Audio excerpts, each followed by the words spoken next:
Le cercle d'éveil aux vertus et aux qualités est un outil qui permet à chacun d'exprimer et de développer son potentiel dans un esprit de complémentarité.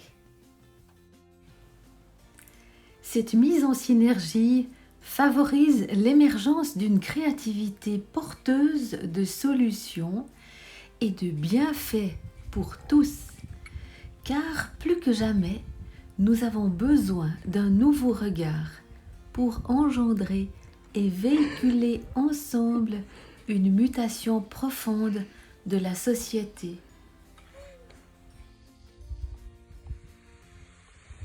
Est-ce que c'est bon?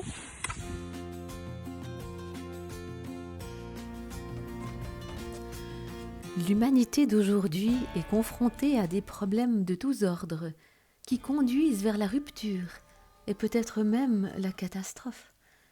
Chacun est témoin au quotidien des dégâts causés par la perte de sens dans un monde où l'individualisme, le manque de liens sociaux, la perte de confiance en l'avenir et le sentiment de vide et d'impuissance règnent en maître. Notre monde actuel est fondé sur une structure pyramidale basée sur une opposition entre le sommet, fait d'une élite distribuant pouvoir et avoir, et une base qui s'en remet à elle pour se retrouver souvent bien déçue. Cela engendre automatiquement inégalité et conflit. Comme alternative à ce système pyramidal, le cercle d'éveil aux vertus et aux qualités reconnaît l'unité d'une humanité en tant que sujet vivant, juridique et politique, responsable de la régulation du monde dans l'intérêt de tous. À la compétition sauvage se substitue la coopération solidaire. À l'individualisme destructeur fait place à l'altruisme constructif et générateur de bienfaits. Il s'agit d'une intelligence collective favorisant une connaissance partagée.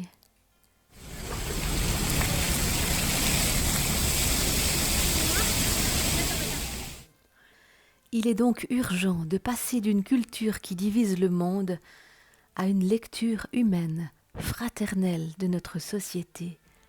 C'est une porte ouverte au dialogue, accueillant tous les aspects de la vie et amenant à la paix. En fait, il s'agit de passer de la culture du moi-je à la culture du vivre ensemble. Ce modèle du cercle d'éveil est peut-être une utopie pour certains, et pourtant il est déjà appliqué avec succès dans des domaines très variés tels que la formation, l'éducation, la recherche pédagogique en milieu universitaire, sans oublier la psychothérapie, la médecine, etc.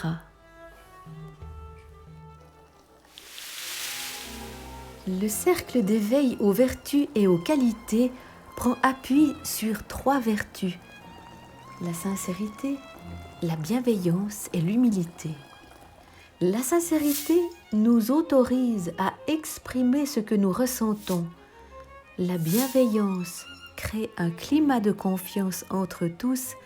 Enfin, l'humilité nous met au service l'un de l'autre. Cet ensemble favorise la communication et le développement des qualités et compétences de chacun.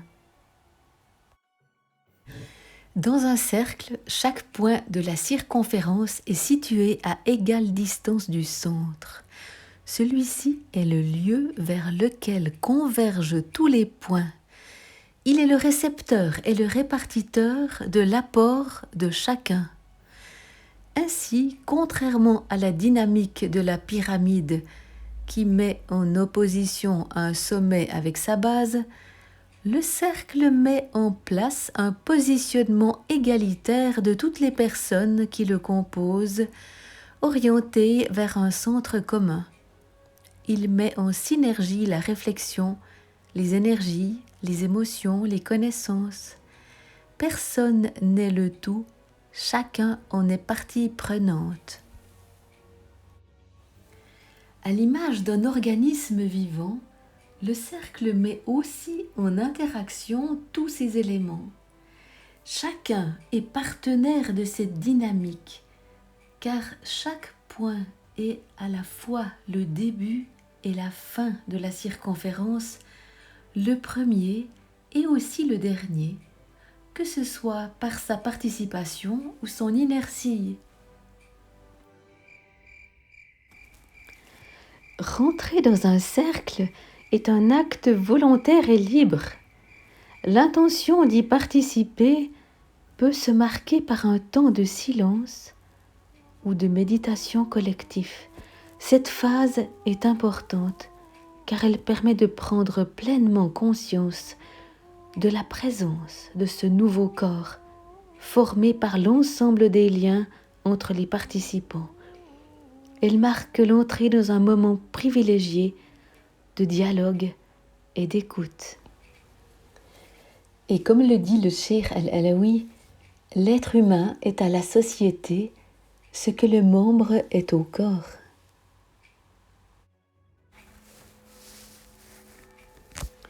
Ainsi, essayons, plutôt que d'être dans les oppositions, de vivre ensemble dans une synergie, dans une harmonie.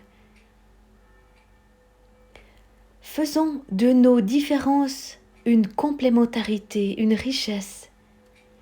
Se rassembler sans se ressembler, se rassembler pour assembler. C'est un cercle d'humanité et de fraternité qu'il faut affirmer en nous et au monde. Comprenons enfin que dans notre intérêt, l'essentiel est de s'entraider pour générer la paix, la prospérité, la dignité pour tous et éviter la perversion, les jalousies et les médisances. La vie est un don sacré et elle doit être comprise comme telle. Or, tout débute par l'éducation d'éveil.